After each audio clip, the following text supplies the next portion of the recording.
दरबार की, श्री सीताराम भगवान की, श्री बालाजी महाराज की, श्री तेतराज सरकार की, साथी दरबार की। सभी लोग ध्यान दीजिए।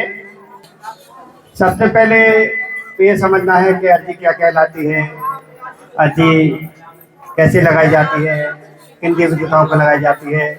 ये 3 बातें बहुत महत्वपूर्ण है। तीनों बातों को बहुत ही ध्यान से सुनना है, समझना है।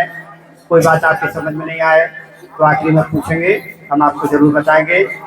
जैसा कि हम सभी लोग मंदिरों में जाते हैं, भगवान को प्रसाद ले जाते हैं, प्रसाद चढ़ाते हैं, और जो भी अपनी समस्या या मनोकामना रहती है उसके लिए अपन भगवान से प्रार्थना करते हैं। ठीक ऐसी ही व्यवस्था आपको बालाजी मंदिर पर प्रदान की गई है। आपने जो 200 रुपये की रसीद बनवाई है उसमें आपको 4 देवी देवताओं का भोग मिल रहा है। चारों देवी देवताओं से अपनी समस्या निदान की प्रार्थना करके उनको भोग लगवाना है, यानी प्रसाद चढ़वाना है। इसको श्री बालाजी मंदिर में अर्जी का नाम दिया गया है। 4 देवी देवताओं को प्रसाद चढ़वाकर उनसे अपने जो भी रोग दोगे तो तकलीफ ऊपरी बाधा है उसकी निदान की प्रार्थना करना, ये अर्जी, इसको बालाजी मंदिर में अर्जी बोलते हैं, यानी भगवान को प्रार्थना करके प्रसाद चढ़वाना। बात स्पष्ट हो रही है आपको। अब सबसे पहले जो आपने 200 रुपये की रसीद बनवाई है उसको सामने शेड में पहुंचना है, वहां पर रसीद लेके वहां पर थाली में अर्जी का भोग मिलेगा, उसको सिर पे रख के सर्वप्रथम इसी दरबार में आना है कि बालाजी का मुख्य दरबार है। यहाँ पर सबसे पहले श्री बालाजी महाराज को अर्जी का भोग लगेगा, लड्डुओं का भोग लगेगा, उसके पहले और भी भोग लगेंगे। उस समय का आपको सदुपयोग करना है। आपकी जो भी समस्या है, मनोकामना है, रोग दोग है, तो तकलीफें ऊपरी बाधा, उसके निदान की प्रार्थना श्री बालाजी महाराज से करना है, थाली सिर पे रखे हुए। ठीक है। जब आपका भोग लगेगा उस समय आपको प्रार्थना करने का समय नहीं मिलेगा, इसलिए आपको पहले से प्रार्थना करना है, अच्छे से करना है। आपके पास खूब समय रहेगा, प्रार्थना आपको अच्छे से करना है। जैसी हम प्रार्थना प्रभु से करेंगे वैसा ही हम हमारा कार्य सिद्ध करेंगे। इसलिए प्रार्थना बहुत महत्वपूर्ण है। सारा कार्य प्रार्थना पर है निर्भर। आपकी आप दरखास्त लगा रहे हैं तो नरियल भगवान को भेंट कर रहे प्रार्थना करके, आप अर्जी का भोग लगा रहे हैं, प्रसाद चढ़वा रहे हैं प्रार्थना करके, तो प्रार्थना से ही सारा कार्य होता है और कोई विशेष बात नहीं है। वो तो नारियल और ये प्रसाद एक माध्यम है, पर है मेन चीज है प्रार्थना करना।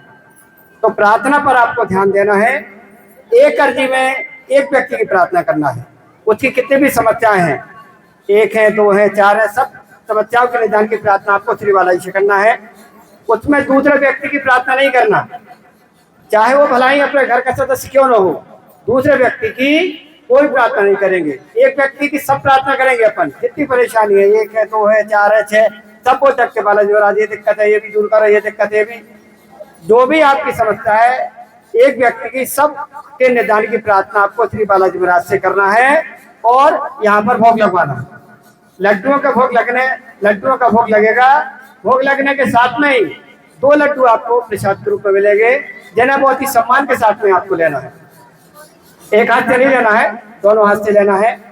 इन लड्डुओं में श्री बालाजी महाराज की कृपा शक्ति समाई रहती है और ये 2 लड्डू उस व्यक्ति को खाना है जिस व्यक्ति की अर्जी लगाई जा रही है, दूसरे को नहीं लेना, ना बांटना है। नहीं तो आपको भी प्रसाद मिला है, बांटते हैं। ये 2 लड्डू जो अर्जी के आपको मिलने वाले हैं, सिर्फ उस व्यक्ति को खाना है जिस व्यक्ति की अर्जी लगाई जा रही है, दूसरे को नहीं देना है। जब चारों देवी देवताओं का भोग लग जाए तब ये 2 लड्डू इसी दरबार में बैठ के उस व्यक्ति को खाना जिस व्यक्ति की अर्जी लगाई गई है। इन लड्डुओं के खाते ही इन लड्डुओं में समाई श्री बालाजी महाराज की कृपा शक्ति उस व्यक्ति के अंदर समाहित होती है और यही कृपा शक्ति उसका कार्य सिद्ध करती है, यही कृपा शक्ति उसकी मनोकामना पूर्ण करती है, यही कृपा शक्ति उसकी रक्षा करती है। तो ये 2 लड्डू बहुत ही महत्वपूर्ण है और इनमें श्री बालाजी महाराज की कृपा शक्ति समाई रहती है। इसलिए इन्हें बहुत ही सम्मान के साथ में लेना है और संभाल के रखना है, गिरना नहीं चाहिए और बांटना नहीं है। अब जो व्यक्ति की अपन ने अर्जी लगाई है, वो व्यक्ति अगर यहाँ नहीं आया है तो घर पे ले जाके खिला सकते हैं, पर देना उसी को है, दूसरे को नहीं देना। परंतु जिनकी अर्जी लगाई जा रही है उन्हें मंदिर पर आना अति आवश्यक है। मंदिर पर आना चाहिए, क्योंकि मात्र क्षेत्र में आने से और मात्र श्री बालाजी महाराज के दर्शन करने से बहुत सी छोटी मोटी समस्याओं का निदान अपने आप हो जाता है, और जिसकी समस्या है उसको तो आना अति आवश्यक है, क्योंकि इन अर्जियों के लड्डू के माध्यम से बालाजी महाराज अपनी कृपा शक्ति प्रदान करते हैं उस व्यक्ति को। तो वो व्यक्ति यहाँ रहे तो अति उत्तम। वो बात अलग है कि अब वो भाई बिस्तरे पे पड़े हैं या बाहर गए हैं, वो अपन को अर्जी लगाना है, उस स्थिति में अपन अर्जी लगा सकते हैं, परंतु कोशिश ये करना चाहिए कि जिसकी अर्जी लगाना उसको यहाँ ना अति आवश्यक है, उसका महत्व है और उसका लाभ। तो यहाँ पर लड्डू अपन ने ले लिए, संभाल के रख लिए, थाली वापस सिर पे रखी और मंदिर के ठीक पीछे पहुंचते हैं आपको। वहां पर माता महाकाली जी विराजमान है, बालाजी के ठीक पीछे। उनसे वही प्रार्थना करेंगे जो प्रार्थना अपन ने श्री बालाजी से। प्रार्थना कहीं बदलना नहीं है। जो चार मुख्य देवी देवता हैं, श्री बालाजी, श्री भैरव जी, श्री हरसिद्धि मैया, श्री प्रेतरा सरकार, चारों देवताओं से एक ही प्रार्थना करना है। और अर्जी लगाते समय अपन जिन जिन देवी देवताओं के सामने से अपन निकलेंगे, उनको प्रणाम करके निकलेंगे और उनसे अपनी समस्या निदान की प्रार्थना करके निकलेंगे। प्रार्थना वही करना है जो श्री बालाजी से की है। तो पीछे माता महाकाली के यहाँ पहुँचना है, उनसे वही प्रार्थना करेंगे जो श्री बालाजी से की है। प्रार्थना को बदलना नहीं है। उनके सामने लेटे हुए हनुमान जी, जिन्हें श्री बाधारी हनुमान जी कहते हैं, उनसे भी हम वही प्रार्थना करेंगे जो श्री बालाजी की है। उनके बाजू में श्री सालासर बालाजी विराजमान है, खाली श्री मस्तक विराजमान है, दाढ़ी ऊंचे है। ये हनुमान जी बड़े रूप में है। सामने हनुमान जी बाल रूप में है, इनके पीछे श्री सालासर बालाजी, नाम बालाजी है पर हनुमान जी बड़े रूप में है। और उनके बाजू में पंचमुखी हनुमान जी है, महाशक्ति है। इनको भी वही प्रार्थना करेंगे जो श्री बालाजी से की है। पीछे सिर्फ आपको प्रार्थना करना है, कहाँ कोई भोग नहीं लगेगा। प्रार्थना अच्छे से करना है, जल्दबाजी नहीं करना है। बहुत से लोग जल्दी करते हैं प्रार्थना करने में, पर अपने को जल्दी नहीं करना है, उससे अपना नुकसान है। क्योंकि बहुत से लोग सोचते हैं हम जल्दी प्रार्थना कर लेंगे, जल्दी जल्दी भोग लगवा लेंगे, जल्दी घर चले जाएंगे, पर ऐसा नहीं है। आप ऐसा संभव नहीं है, क्योंकि जब सब जगह भोग लग जाएगा, एक ग्रुप का, फिर दूसरे का लगेगा, फिर तीसरे का लगेगा, फिर चौथा जगह लगेगा, तब उसके बाद में ही आप यहाँ से जा पाएंगे।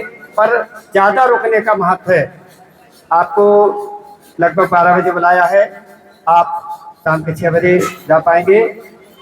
तो करीब 6 घंटे का समय आपको यहाँ लग रहा है। ये सब बालाजी की व्यवस्था है।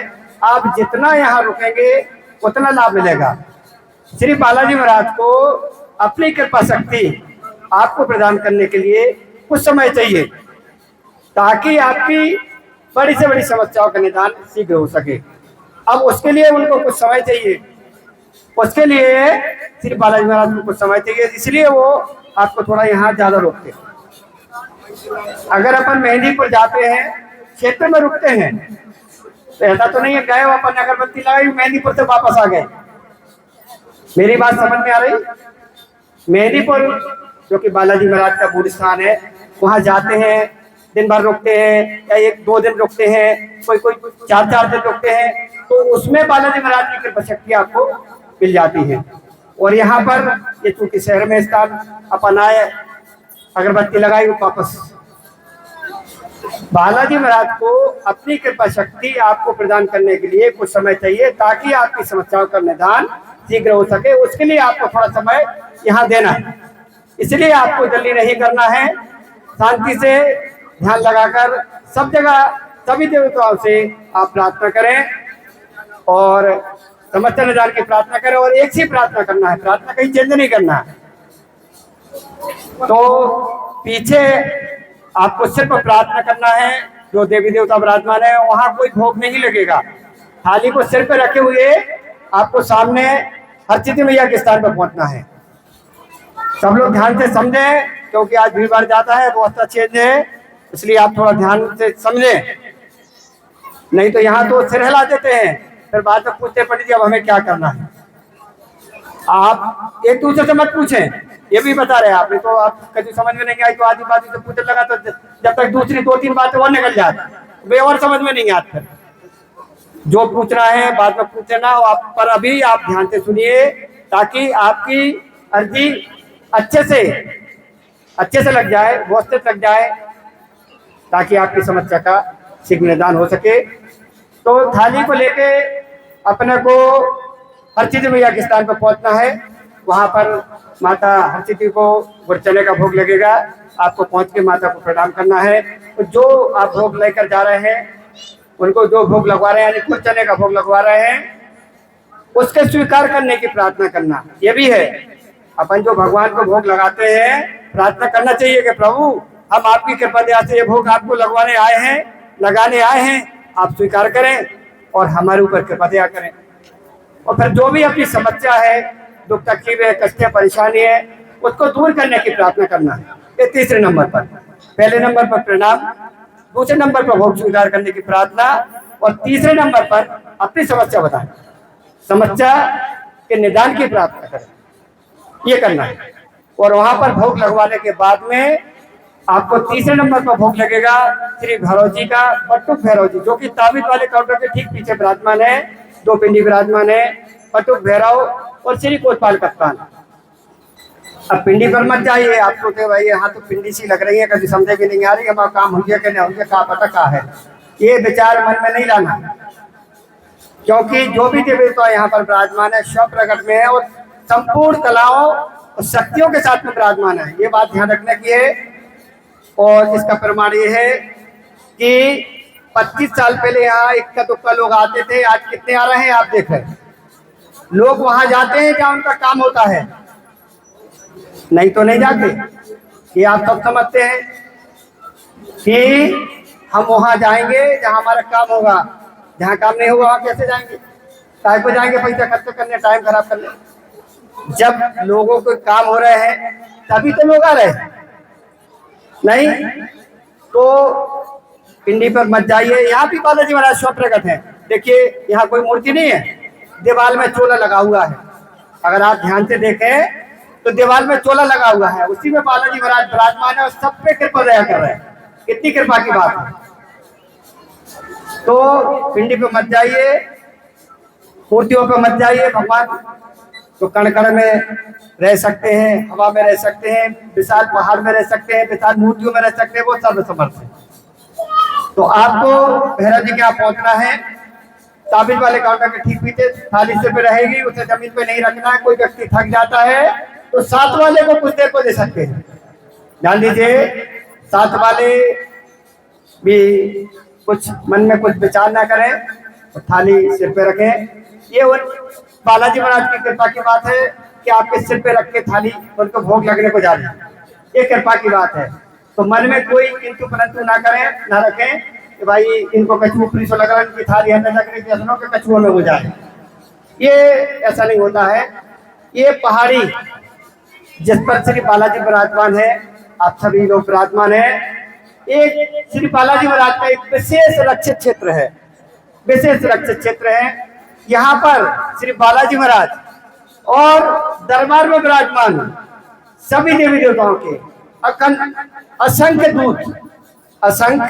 दूत गण, शास्त्रों की भाषा में पार्षद, शंकर जी के पार्षद, बालाजी के पार्षद, महाकाली के पार्षद गण, असंख्य गण दूत यहाँ पर विराजमान है, उपस्थित रहते हैं।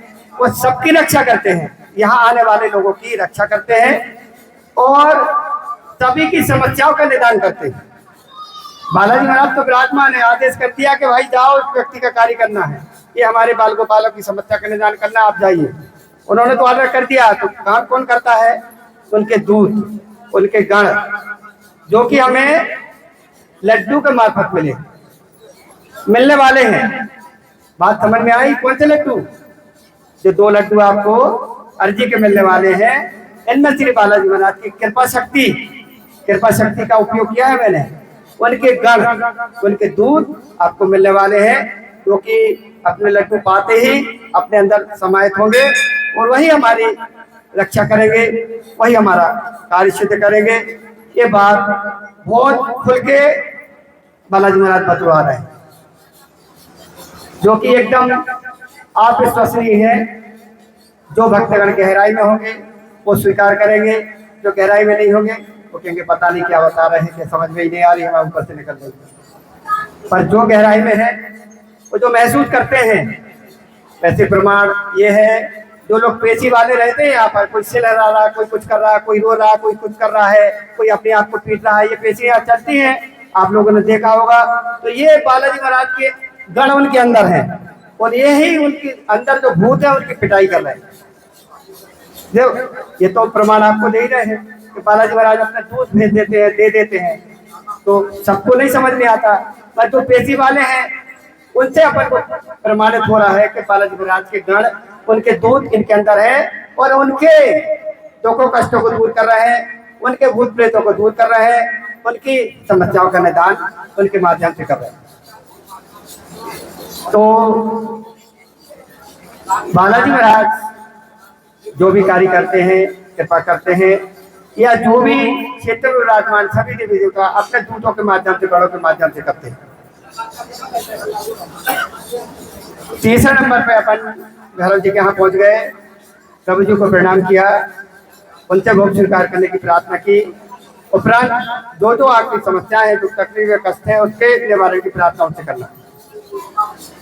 उसके बाद थाली वापस सिर पे रखी और प्रेतराज सरकार के दरबार में पहुंचना है।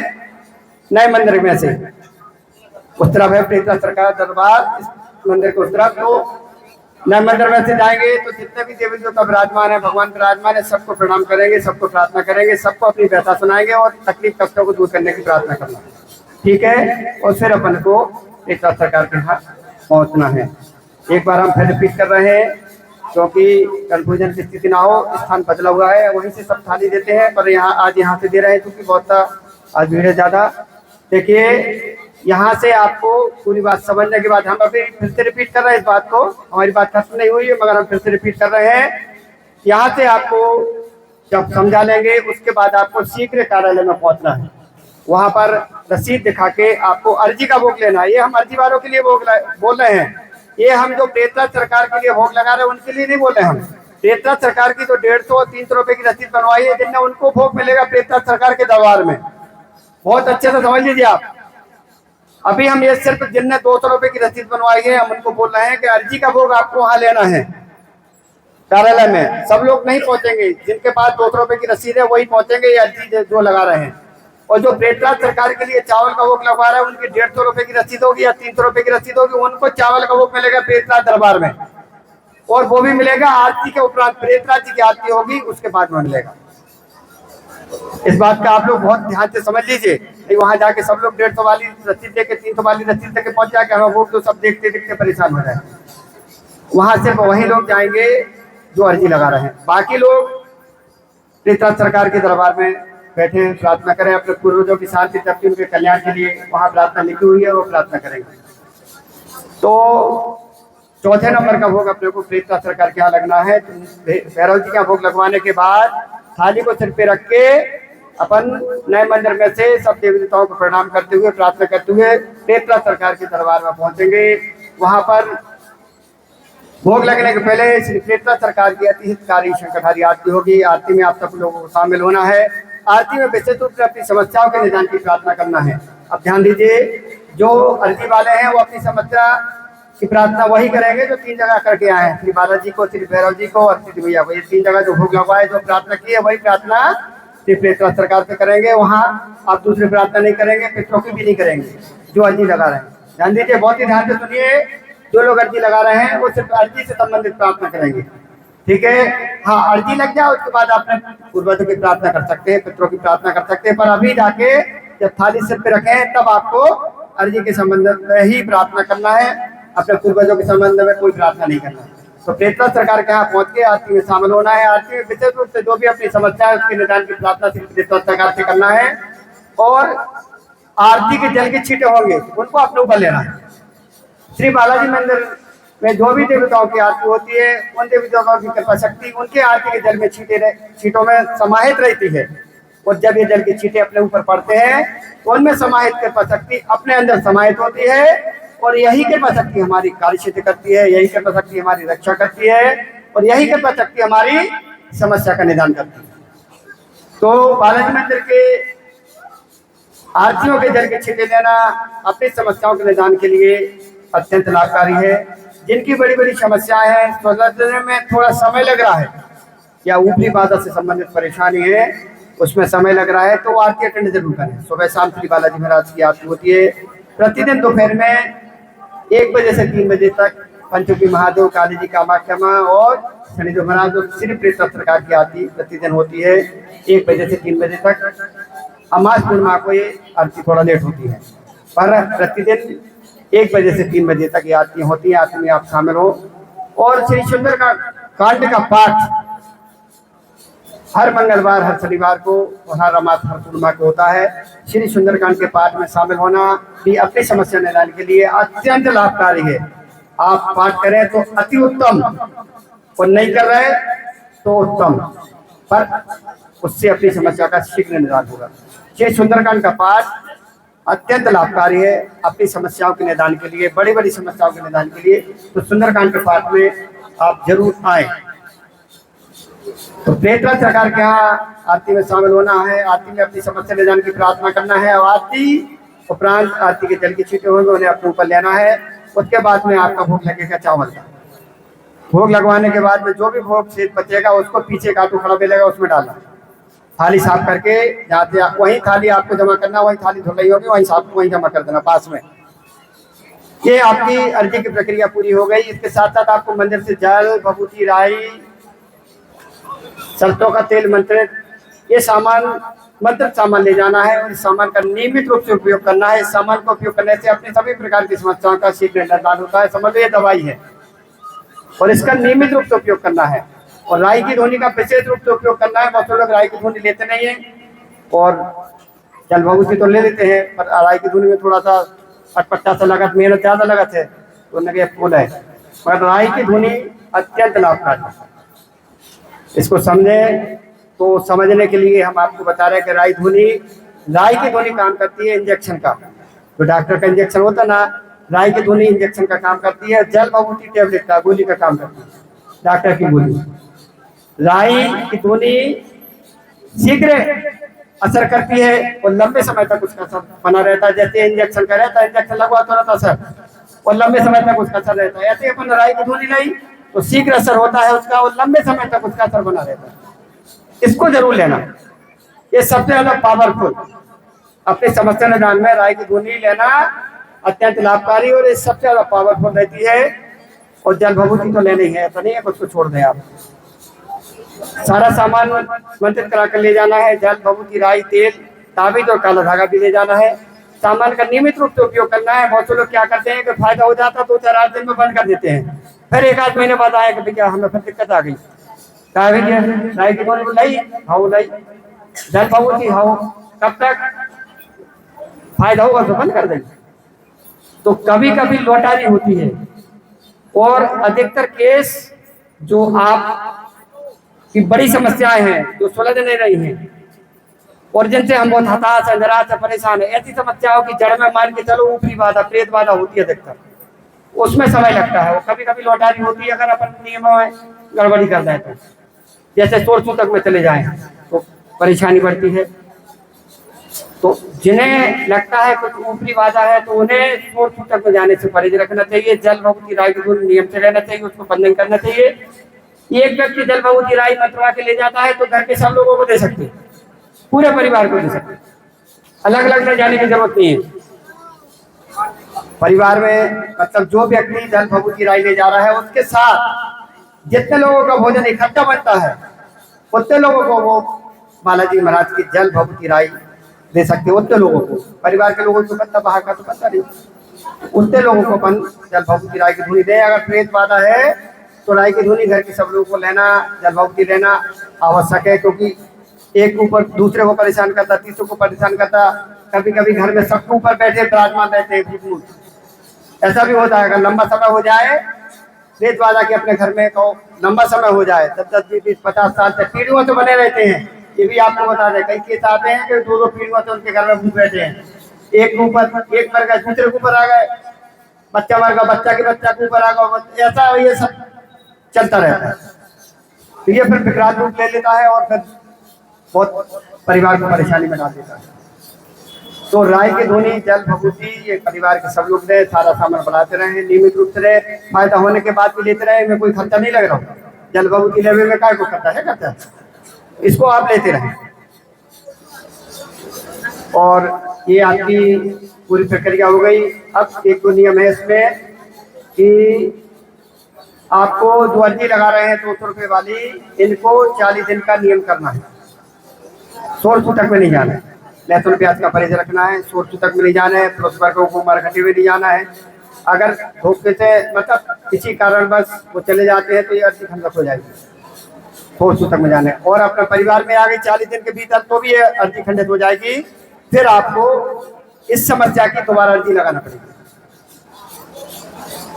मांस, मछली, मदिरा का तो उपयोग वर्जित ही है, लहसुन प्याज का उपयोग करें तो अति उत्तम। भाई जितना परहेज करेंगे उतना लाभ अपने को मिलेगा, सीधी बात है।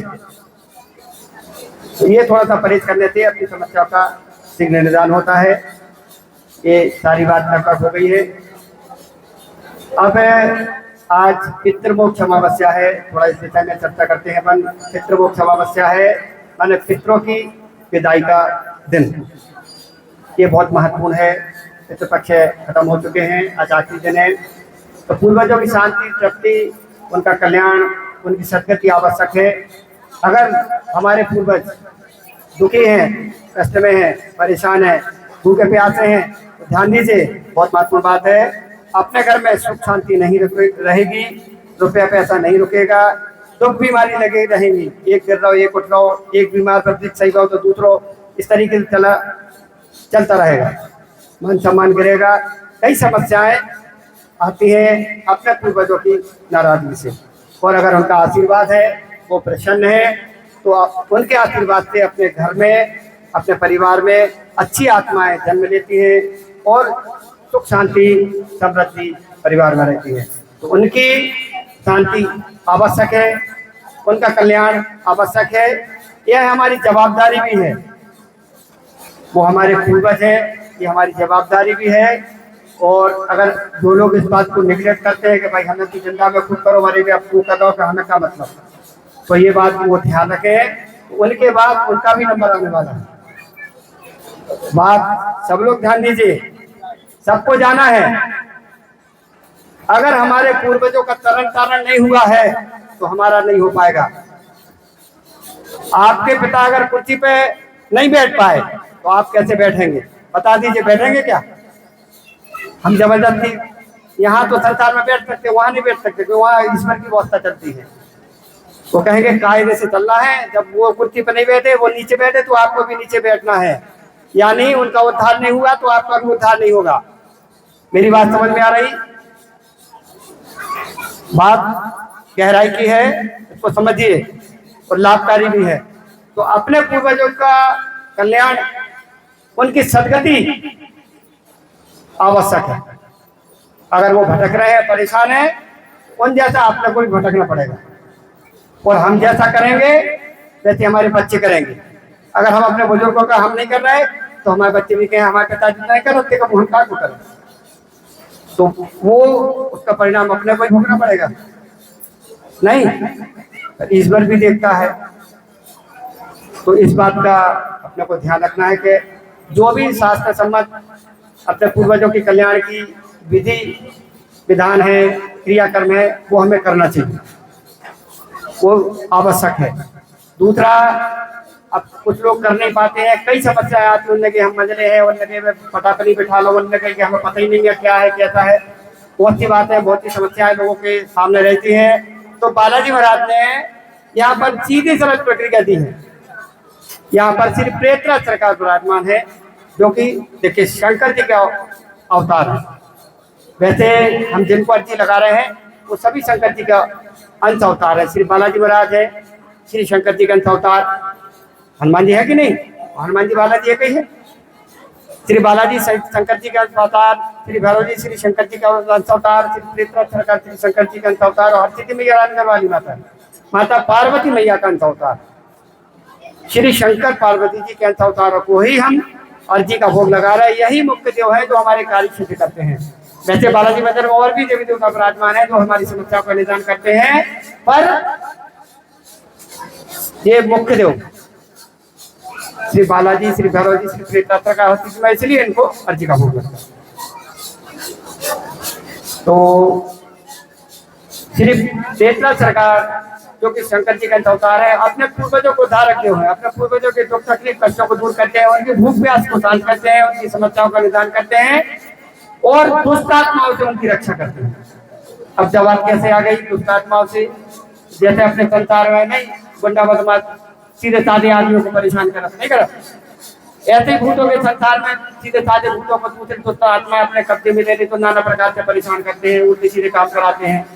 तो अगर किसी के चंगुल में है तो प्रेतला सरकार से अपन प्रार्थना करते भोग लगवाते हैं, तो हमारे पूर्वजों के वो दुष्ट आत्माओं से वो छुड़ाते हैं, उनकी रक्षा करते हैं और उनके कष्टों को दूर करते हैं, उनकी समस्याओं का निदान करते हैं, भूख प्यास शांत करते हैं और उनके उद्धार का समय आने पर यानी उनकी सदगति का समय आने पर उन्हें प्रेत योनि से मुक्ति प्रदान करते हैं।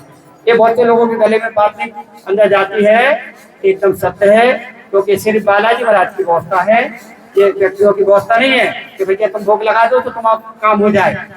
कोई दुकानदारी नहीं हो रही बालाजी महाराज। ये तो बालाजी महाराज ने मानव और आत्माओं और पूर्वजों के कल्याण के लिए ही वो यहाँ पर सब प्रकट है, उनके दुखों कष्टों को दूर करने के। देखिए सभी लोगों की दुख तकलीफ कष्ट दूर कर रहे हैं श्री बालाजी महाराज, जब तो हमारे और साथ में अपने पूर्वजों के भी दुख तकलीफ कष्टों को दूर कर रहे हैं और जो अपने पूर्वज हैं दूसरी आत्माएं हैं उनका भी दुख तकलीफ कष्ट दूर कर रहे हैं। तो ये ऐसा मंदिर है कि जहाँ पर मानव के साथ साथ अपने पूर्वजों एवं अन्य आत्माओं के दुखों कष्टों को दूर किया जाता है और उनकी समस्याओं का निदान किया जाता है और उन्हें उनका उद्धार किया जाता है। ये बहुत महत्वपूर्ण बात है। आत्मा का कल्याण इस मंदिर से होता है, जिसमें कि सिर्फ प्रेतला सरकार का मुख्य रूप भूमिका है। सिर्फ प्रेतला सरकार की मुख्य भूमिका है। श्री शंकर जी प्रेत रूप में है, तो किस लिए है प्रेत रूप में?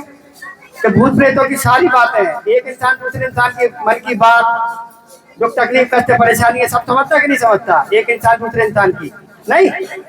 ठीक इसी प्रकार से जब शंकर जी प्रेत रूप में आए तो प्रेतों की समस्याएं, उनके दुख तकलीफ परेशानियां कैसी होती, क्या होती, कैसे उनको निवारण करना है, कैसे उनका क्या करना है, इसलिए वो प्रेत रूप में आए।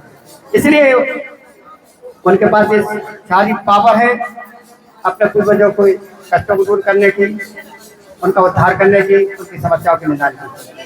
तो बालाजी मंदिर पर जो श्री प्रेतला सरकार विराजमान है वो पूर्वजों को उद्धारक जो है और इन्हें इनका विशेष प्रिय चावल का भोग लगवाने से ये अपने पूर्वजों को शांति देते हैं, शक्ति देते हैं, उनका कल्याण करते हैं और एवं उनका उद्धार का समय आने पर उन्हें सदगति प्रदान करते हैं।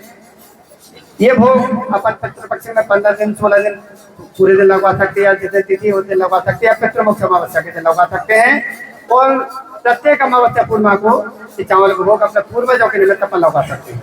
अब एक पितृमुख अर्जी भी लगती है जो कि सिर्फ अमावस्या को लगती है, आपको लग रही है, हर अमावस्या को लगती है। इससे अपने पूर्वजों का केस श्री बालाजी के पास रजिस्टर हो जाता है और बालाजी महाराज उनकी समस्याओं का निदान करते हैं, हर पल हर क्षण उनका ध्यान रखते हैं। तो ये पितृमुख अर्जी लगाना भी अत्यंत लाभकारी।